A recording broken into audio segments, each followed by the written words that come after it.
Good afternoon and welcome to the 217th episode of the Georgia Farm Bureau Georgia Prep Sports Drive for the GHSA State Title. Today our featured guest is going to be new Sandy Creek head coach Darius Smiley. I am very excited to talk to him. Yesterday was his first day on the job, I believe. They had mat drills, they were getting after it, and obviously Sandy Creek is a program that needs no introduction. I was looking at Coach Smiley, though. He has had a really busy offseason.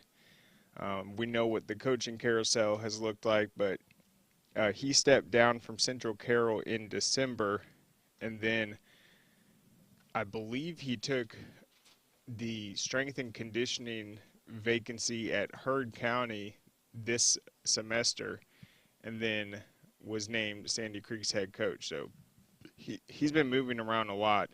And let me go over his coaching pedigree a little bit,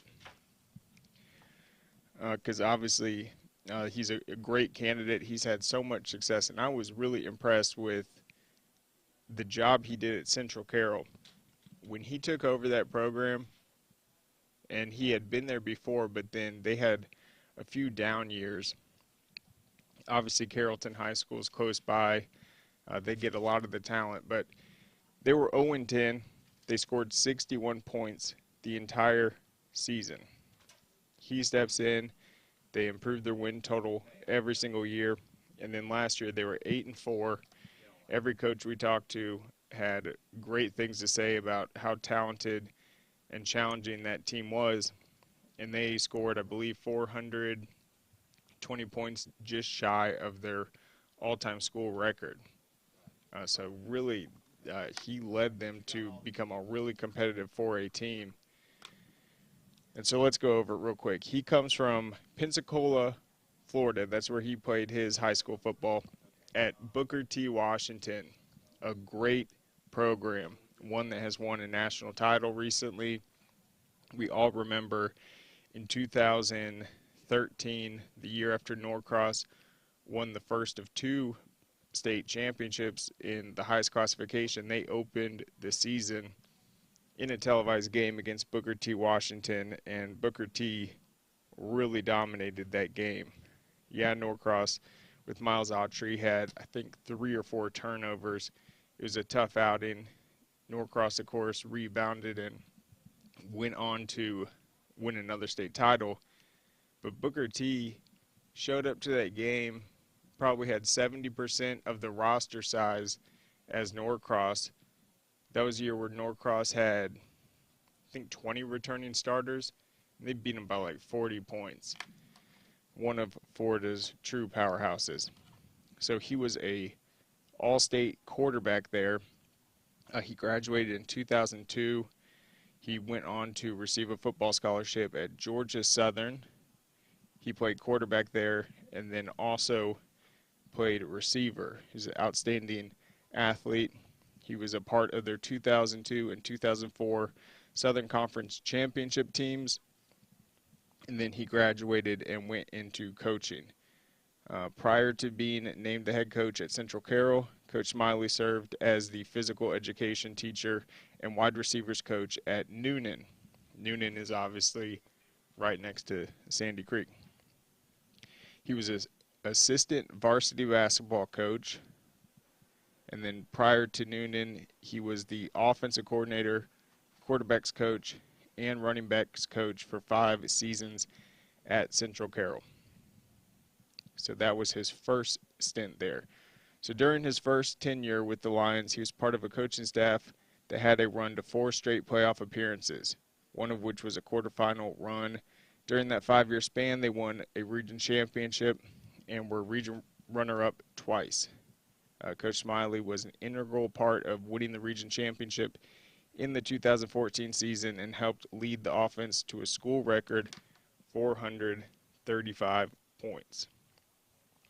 Last year they scored 403. So that was in 2014. That was the last time they won a region title. That was under head coach Rico Zachary, and he was leading that offense. They were 11-1 that season. Coach Smiley also served, I thought this was really interesting. He served as the head's basketball coach for 4 years at Central Carroll. He led them to back-to-back playoff appearances. He also coached PE during that time. And then he also spent 3 seasons as an offensive coordinator and quarterbacks coach for Riverdale Military Academy in Gainesville. Thought it was Riverside, but this is Riverdale. And then I also think he served as a AD at some point. So that's a really strong resume right there. And let me pull up Sandy Creek, because that's a program that has not had a lot of head coaches. It has been very tight-knit. Rodney Walker, he started that program. His son Chip took over after that for a long time. And then Coach Garvin, who was the head coach this last season when they won the state title, he was a longtime assistant. That's Brett Garvin, who came through the program. So sure enough, Sandy Creek has been around since 1992, and he will be their 5th all-time head coach. Don Tyree, Rodney Walker, Chip Walker, Brett Garvin, who was there with Chip Walker all those years, now Darius Smiley. So just the 5th all-time coach. It is very exciting, and obviously they're coming off what was their 4th state title of all time. I think this is a interesting stat about Sandy Creek. As good as they've been, making a semifinal run in 2019, all these playoff appearances. Their last region title came in 2013. It just goes to show how difficult their regions have been year after year. That will certainly be the case this season with Carver Atlanta, who also has not a new head coach there, but Cedar Grove and Douglas. Last year they opened the season against Noonan. That will be a great matchup. You could call it a rivalry just because the teams are really familiar with each other, but obviously Noonan's up in Class 6A. And Sandy Creek's down in 3A. Last year, Sandy Creek won that game 38-27. They played Greenwood out of South Carolina next, 46-21. I'm assuming all these non-region games will be the same.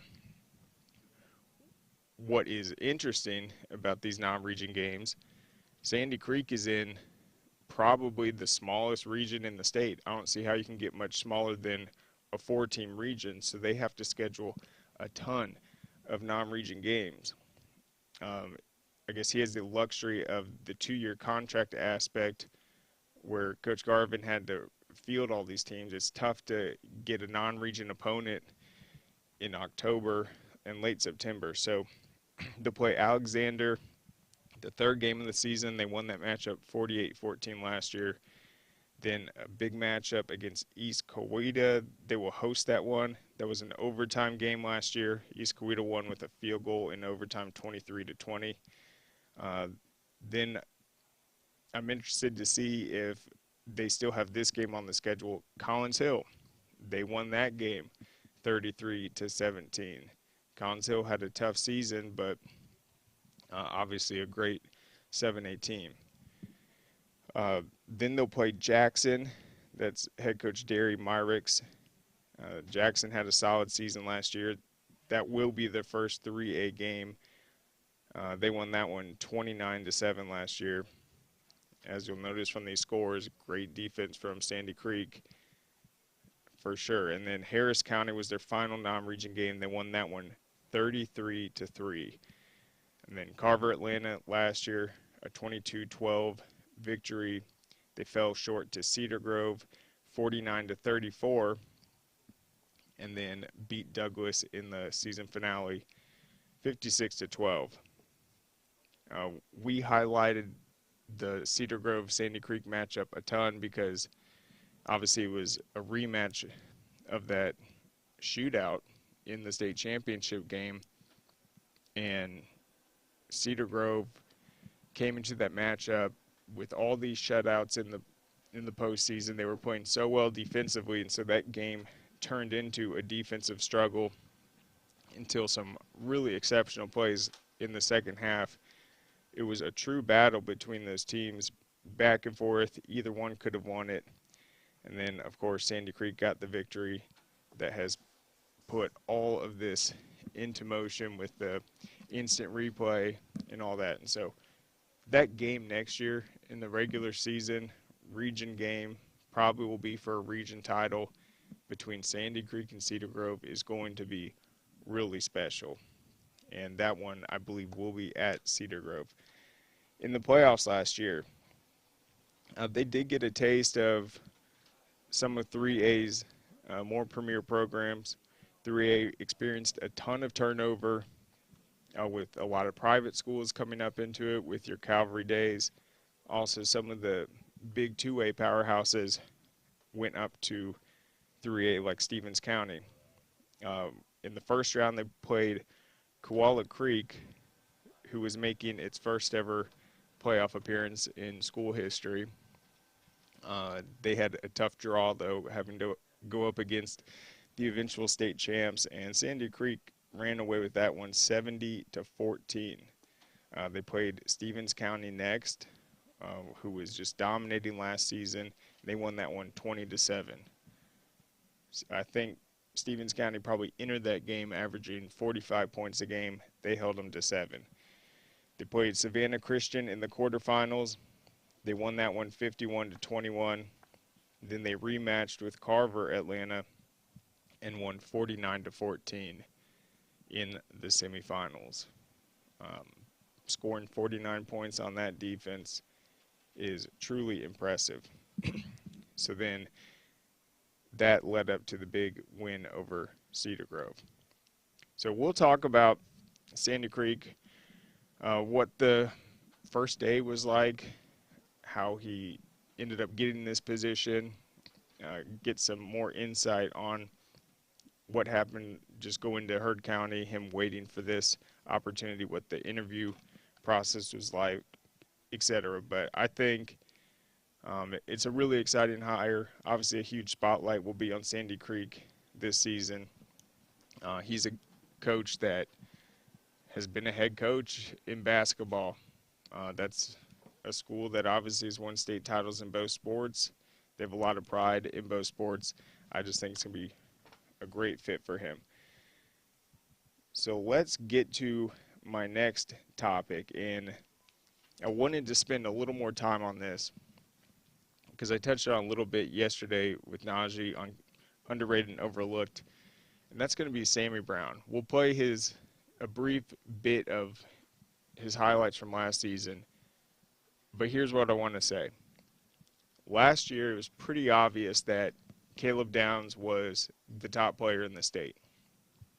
From game one, the entire body of work, he was rated number 1. The guy could do everything. He could return kicks, get 10 interceptions defensively, incredible tackler, could run the ball as a featured running back, catch the ball.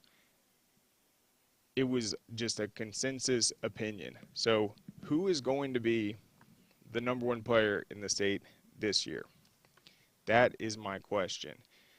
And I guess you could also argue who is they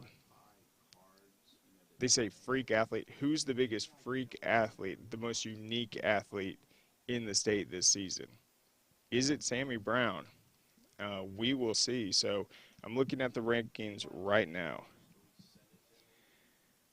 According to the 247, he is currently the number 5 player in the country, number 1 prospect in Georgia, and number 1 linebacker.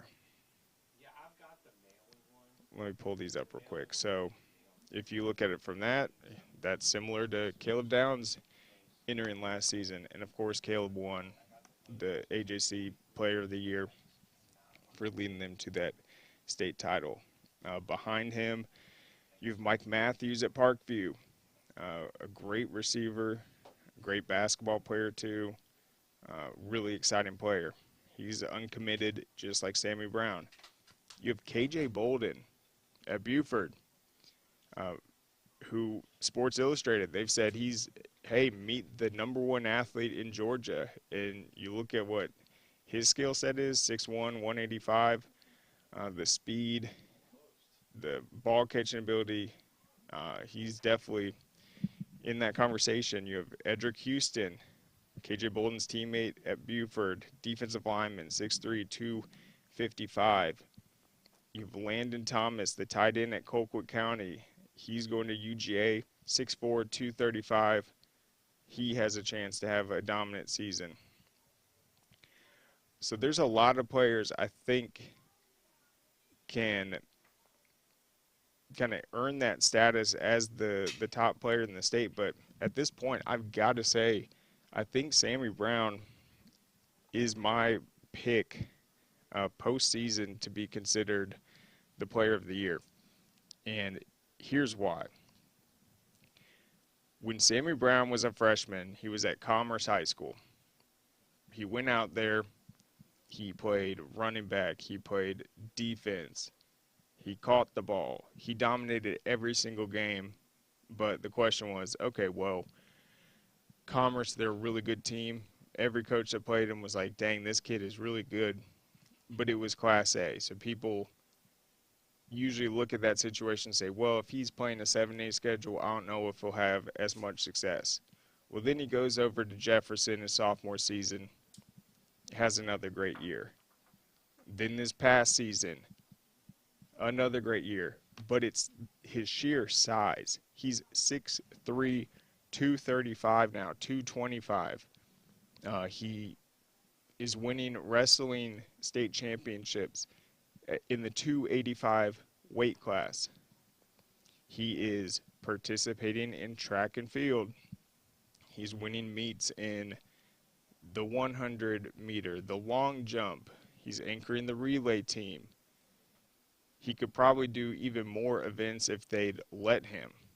And then in the midst of all this, while he's the number one wrestler in the state, while he's one of the fastest guys in the state, he's in the weight room willingly squatting 545 pounds 4 times. No one asks you to do that. You have to want to do that. Especially a guy like that. You can tell that he just is one of those rare guys that they have that gift, but they want to kind of take advantage of it fully. They challenge themselves. You could get away with squatting 500 pounds, and everyone's like, yeah, that's good. He wants to squat 600. And once he squats 600, he'll want to squat 700. And so he's on the same strength trajectory that Nick Chubb was, who everyone knows was just a freak athlete. Who is that strong at the running back position? Squatting 700 pounds? Will Sammy Brown be that in college? Will he be that in the NFL? And then we'll get to it right now. Watch the beginning of this clips. I wish I had the full highlight tape. It's just going to be a minute and a half. But Sammy Brown could play running back in college, clearly. But he'll go to the defense from what we're hearing. He'll play linebacker. But you tell me, after watching some of this, if he couldn't – I mean, the guy can do it all. Let's just be honest. But let's just get to the clip right now.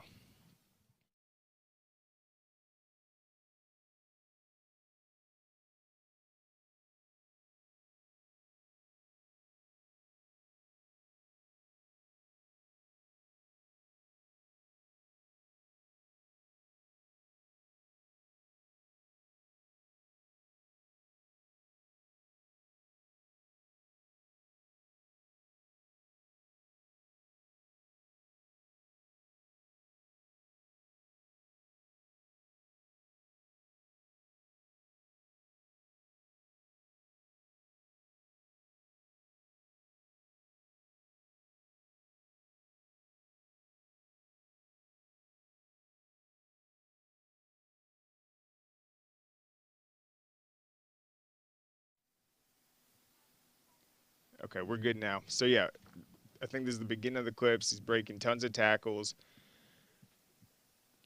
And keep in mind, this is just a small slice of the highlight tape. See the physicality. You see how tall he's able to run, moves his feet, breaks tackles. I'll tell you what he reminds me of after the clips, but let's look at some of the other things he can do. Defensively, he's really comfortable out there. He recognizes exactly where the ball carrier is going, doesn't allow any extra yards. He works sideline to sideline. And that's a big hit right there. You can already see that that's what he's going to be doing in college. And look at this catch.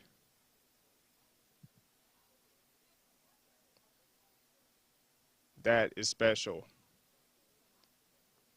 Here's another big run.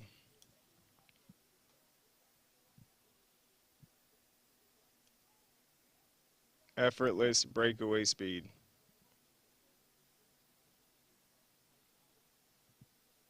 There'll be a couple more plays on this. I think this is a really big hit.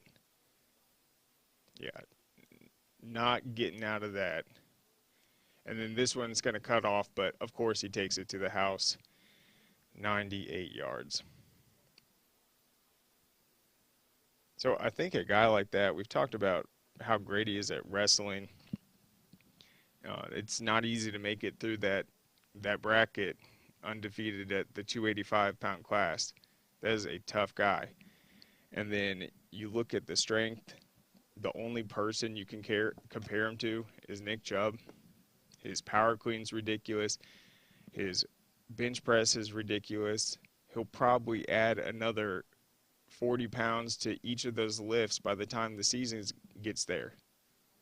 And then you look at the past 3 years, I think he is poised for a very special season, and I think it's time we kind of look at the overall package in terms of his athleticism. It is very rare. There are not many high school players that can put up numbers like that, and then he's just a true football player. So I just want to go on record right now and say Sammy Brown, I think, might be in the running to get that player of the year this upcoming season. And it also just has to be said, we had Cass on the show last week. They, of course, had a great playoff win over Jefferson, but Jefferson had a really tough season.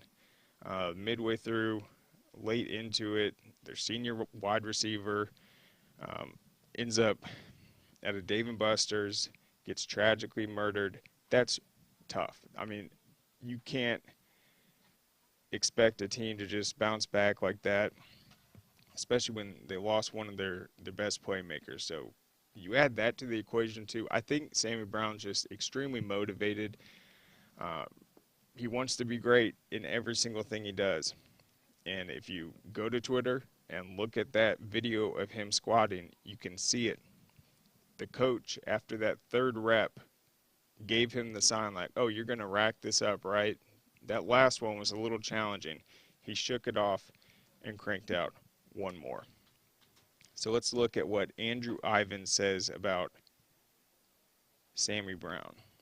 One of the top overall athletes to come out of the high school ranks in recent memory. Not only has he racked up over 200 tackles and 3,500 rushing yards in 3 years at the varsity level, he has captured back-to-back gold medals on the wrestling mat and posted rare track and field numbers for someone that is north of 225 pounds. He simply moves differently than other individuals his size. Exactly. There's games that they use to teach children kind of math skills where, let's say you have the number like 75 and then you're trying to multiply it to get a higher number over here. When you watch Sammy Brown on the field, it's like he's at like a 250 and everyone else is at a 50. You can't block him. You can't tackle him. He's faster than you. He just moves differently, and it's because of that. It is a rare combination that you don't normally see, and that's why he's so comfortable out there. Later on in the highlight tape, I mean, he had a ton of interceptions too, and it's because he's not lining up worried about where the play is going to be. He's reacting to it, he's comfortable, and then he has the ability to just get to the football and use good form. I mean, you're a state championship wrestler. He knows how to take guys down. He knows how to get to the point of contact, and I think just the overall physicality he's been able to give himself with his ridiculous work ethic in the weight room. He's just built differently, 100%. Says he could probably find a home somewhere at the Power 5 level as a running back. Yep, given how he powers his way through would-be tacklers. But tape suggests that he has chance to be special as an off-ball linebacker, 100%. You aren't going to see him lining up with his hand in the dirt. He's a roamer. He is a lion out there. He does an excellent job at sifting through traffic and getting where he needs to be. Yep. We saw that there with him getting to the sideline. Has really good angles. Dominates the field. So he hasn't faced the stiffest competition on Friday night. So here's the one criticism that they have mentioned that has followed him since Commerce, but I think you look at Jefferson, they're up in 5A now, and I'm sure they will have a lot of big games on that schedule. I think they'll have a rematch with Alpharetta to start off the year. It says he can hold his own in one-on-one situations, but at his best in coverage when he can drop back in a zone and clog up passing lanes. He has the ability to bend while rounding the corner. Also, it makes him dangerous as a blitzer. They said blister, but they meant blitzer. He should be viewed as one of the top defensive prospects in the entire 2024 cycle. He's likely to set weight room records at the school of choice, meaning in college, just like we saw with Nick Chubb, and push for early playing time with his work ethic and mindset. He has great NFL upside. So, Sammy Brown, just another reason to be excited for this upcoming football season. A rare player to come through that's putting up numbers that not even NFL linebackers are putting up in the weight room. Good luck stopping him next season. We'll see what he's able to do. So let's go real quick. I'm going to transition over to track and field. We'll have Coach Smiley on soon. But first, let's take a quick break and thank our sponsors, Georgia Farm Bureau.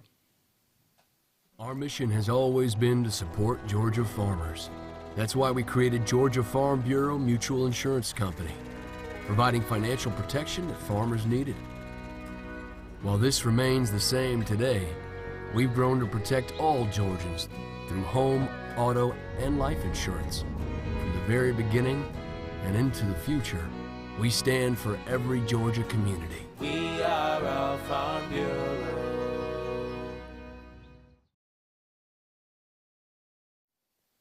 All right, welcome back. So currently in the track and field season, they are in that point of the schedule where we're having the county championships.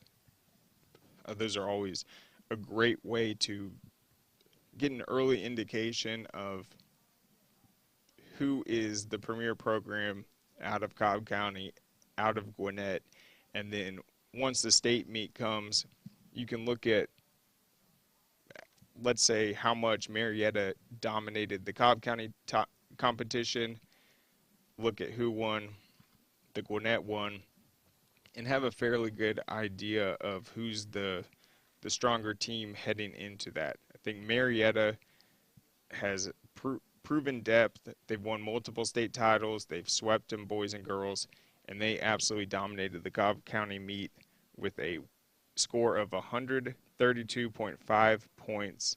Hillgrove was second with 92. Huge gap right there. McEachern was third, 87 points. Then Harrison was fourth with 53. Campbell, fifth with 45. And then Pebblebrook came in sixth with 44 10.5. But Pebblebrook, why am I highlighting them? They came in 6th place. It is because they have Dwight Phillips Jr., who is having an absolutely breakout season on the track. His father, Dwight Phillips, was a gold medalist in the long jump, four-time world champion, and Dwight is an outstanding football prospect. He is committed to UGA. So when I first brought attention to this, it was at forgot what meet that was, but it was a week ago. He ran a 10.31 in the 100-meter. That was the fastest time in the entire country. He won state last year with a 10.43, comes out early in this season, shaves that time a 10.31. So that was a big deal. This guy is going to play at Georgia, fastest guy in the country this season. Will obviously play a great role for Pebblebrook next season. He's on the same 7-on-7 team right now with Syer Hardaway, the Douglas County quarterback that was leading the state in passing before he got injured last season.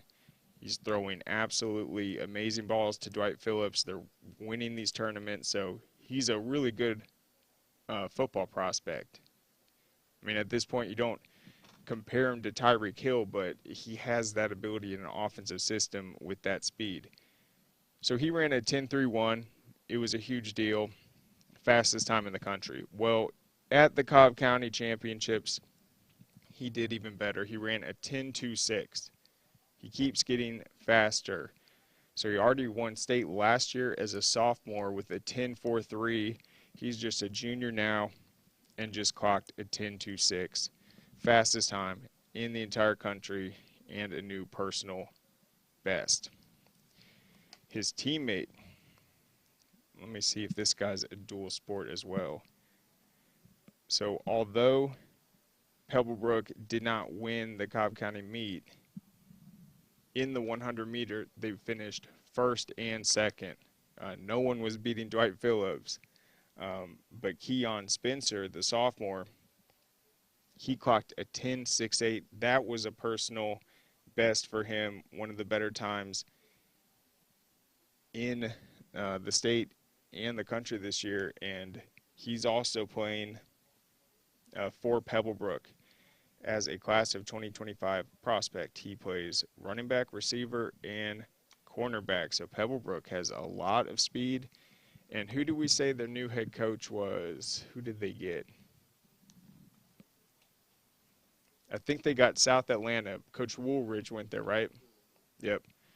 So Coach Woolridge, he's got a lot of speed on that team. Let me see real quick how they did last season. Okay, 4-7. They made the playoffs. Interesting. Pebblebrook, one of their losses to Rome, 30-28. Ooh, that is a game they could have won. That would have been huge. That was a non-region. They lost by 3 to Denmark, a great team. They fell short to Westlake, a great team. Carrollton, we know what they did. They lost by 3 to East Coweta and then fell to Colquitt in the playoffs.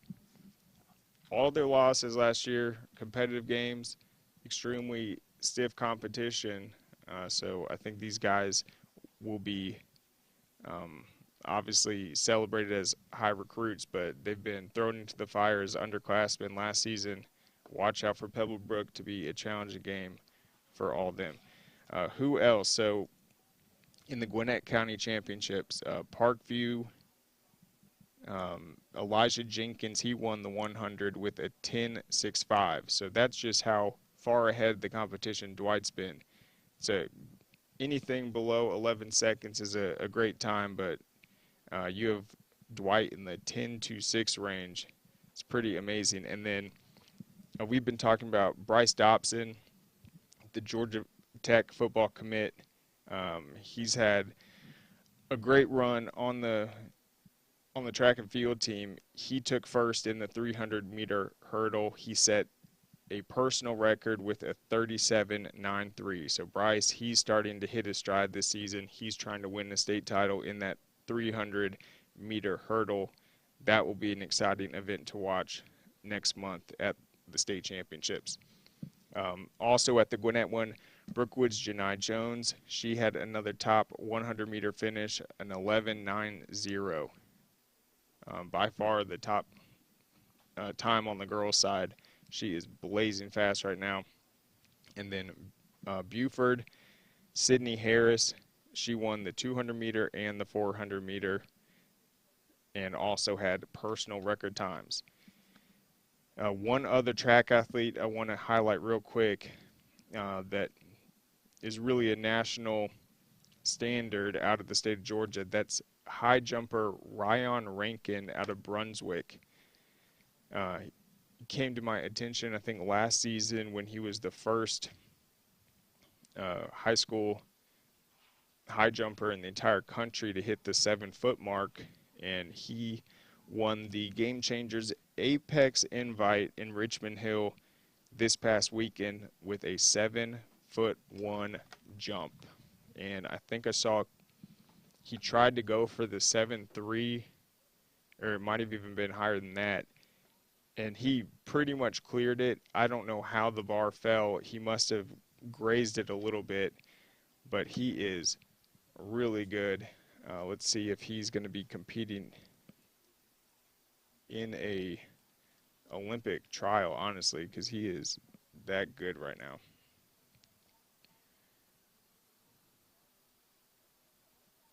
Let's see.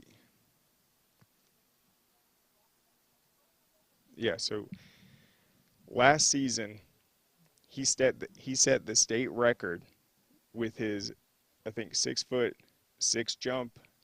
He's at 7'1" now and trying to top that. So another athlete. And that's just what I've noticed covering track.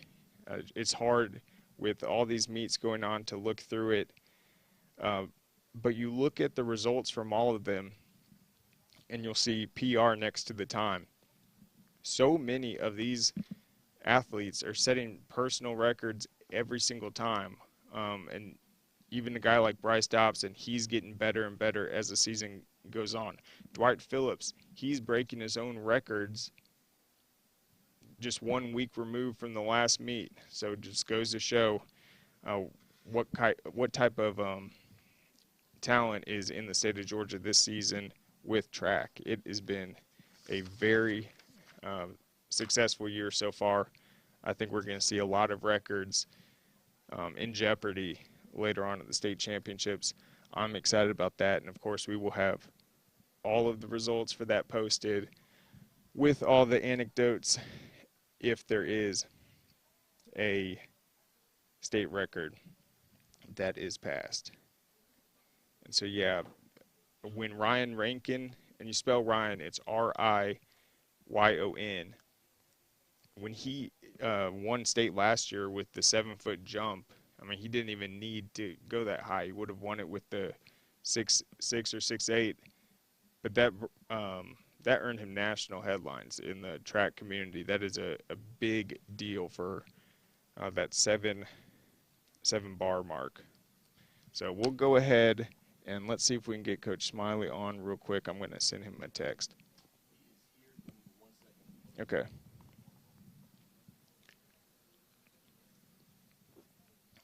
Looks like he's ready to go.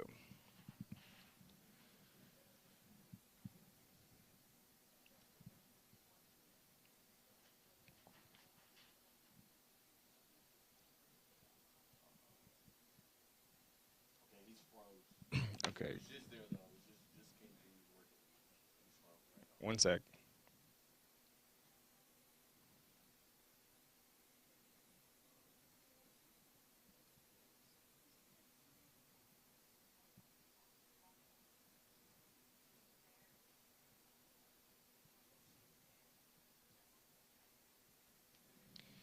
All right, hopefully. Oh, there he is.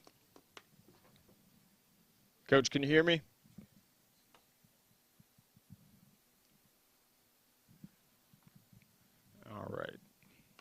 close. We're close. He says when I click the mic button, it kicks me out. Uh, yeah, let's see.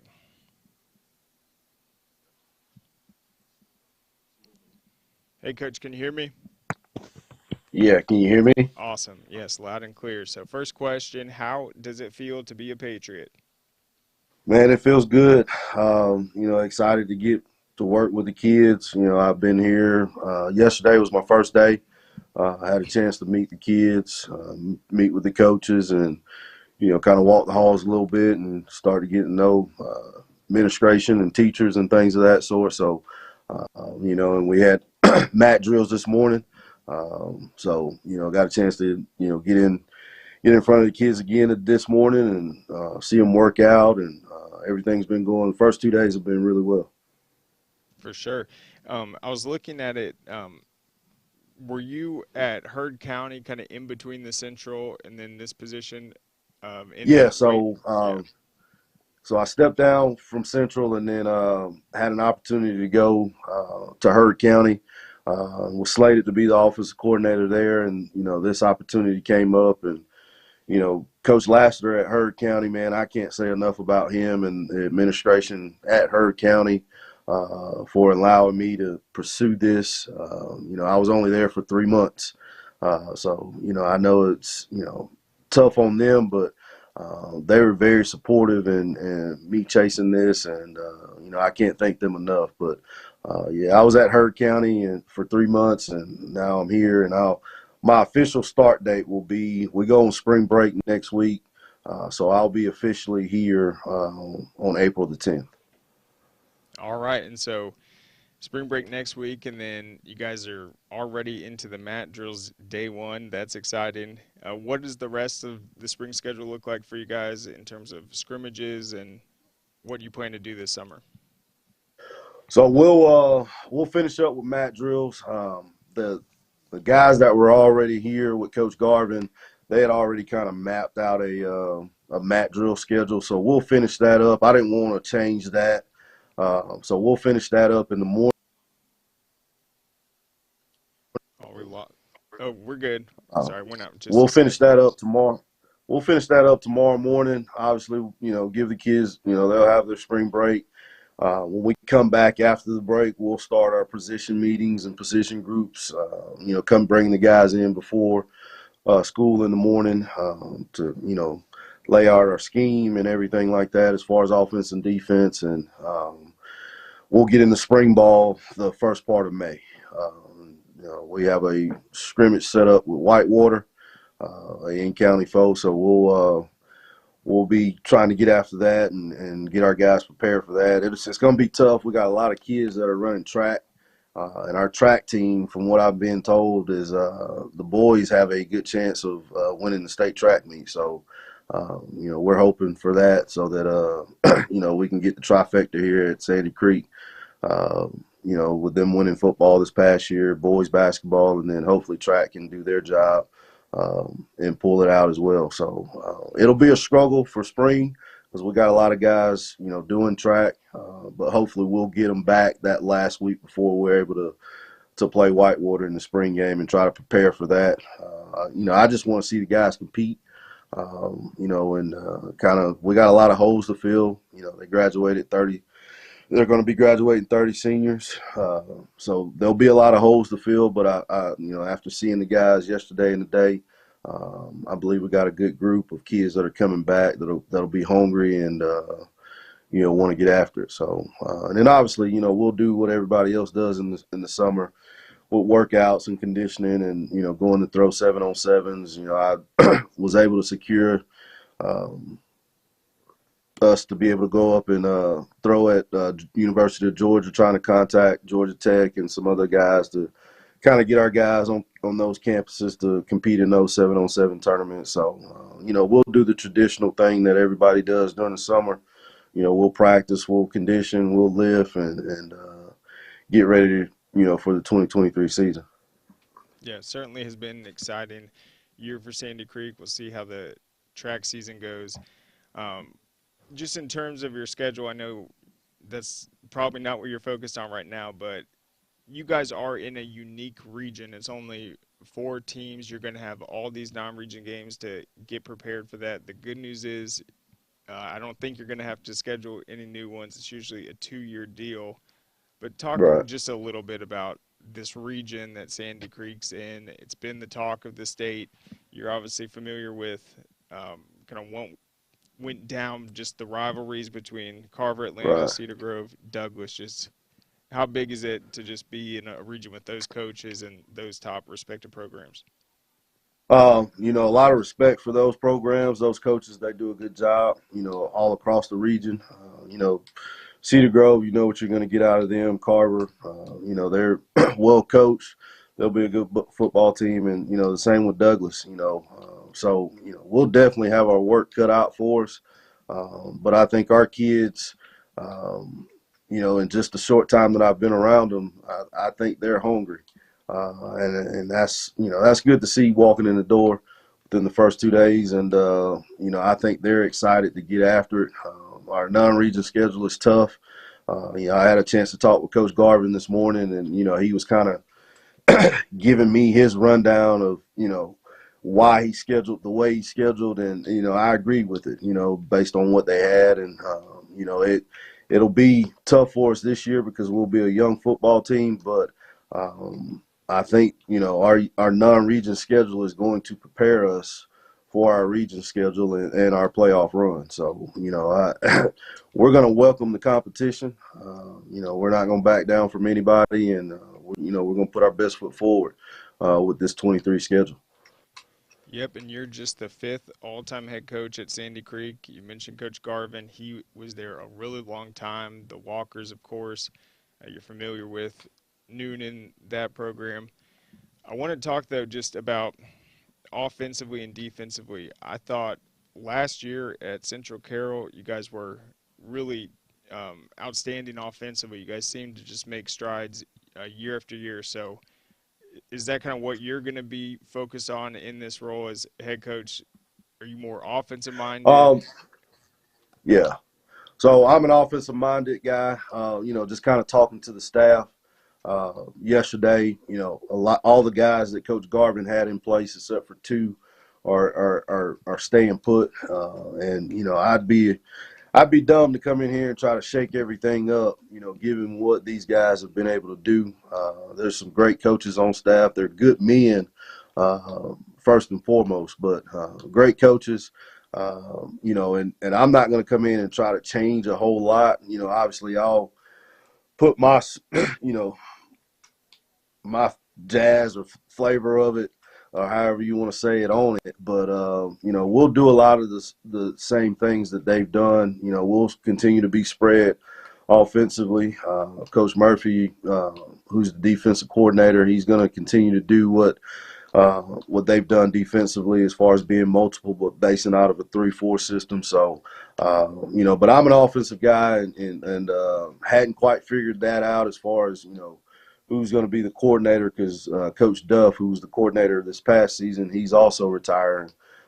So, just trying to figure that out, see if there's guys within the staff that is capable of doing it, and kind of merging my philosophy with what they've done to keep it simple for the kids. I'm all about adjusting to the kids that we have, and going from there. But there's definitely some kids on the roster that are coming back that can make some plays offensively, and it'll be our jobs to put those guys in the best situation possible, so that they can score points and we can win football games. For sure, and it's been a busy offseason across the board with the coaching carousel. What's your family, though, think about the move? They're excited? Yeah, they are. It's funny, my daughter, she asked me, I got a gift basket the other night at the board meeting, and first question my daughter asked, she's like, Daddy, where's my hoodie at? So Yep. they're excited about it.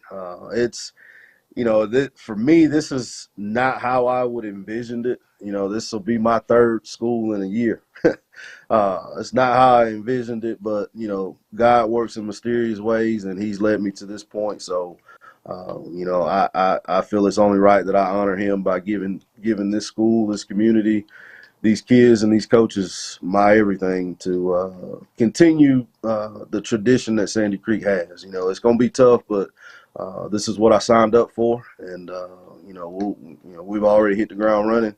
Like I said, we're going to finish up our mat drills and kind of continue our off-season approach to the 2023 season.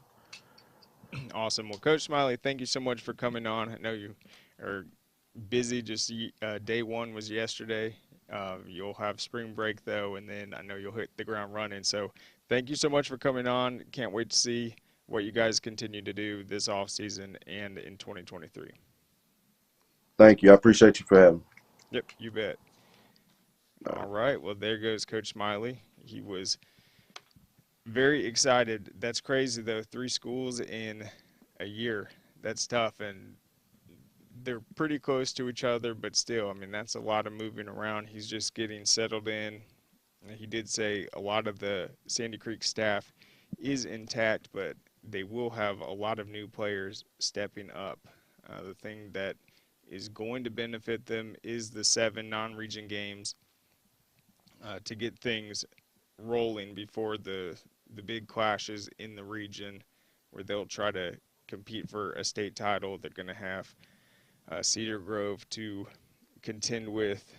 They're returning a ton of talent. Obviously, DJ Colson at quarterback, whereas Sandy Creek is going to have to move on from Jameer Latimer, their quarterback last year. But they had a ton of size defensively last year, a ton of talent. You mentioned all the track guys. So we'll see. It's going to be really exciting, though. But that's it for now. I'm actually going to be off on Friday. I will be back next week. Najee's going to be back tomorrow at 2 o'clock for Keeping It Real with Najee Wilkins. And then we will, be back on Tuesday with another episode of Underrated and Overlooked. And I'm sure we'll be talking about the Final Four and all that. But thank you so much for joining us, and everyone have a good week.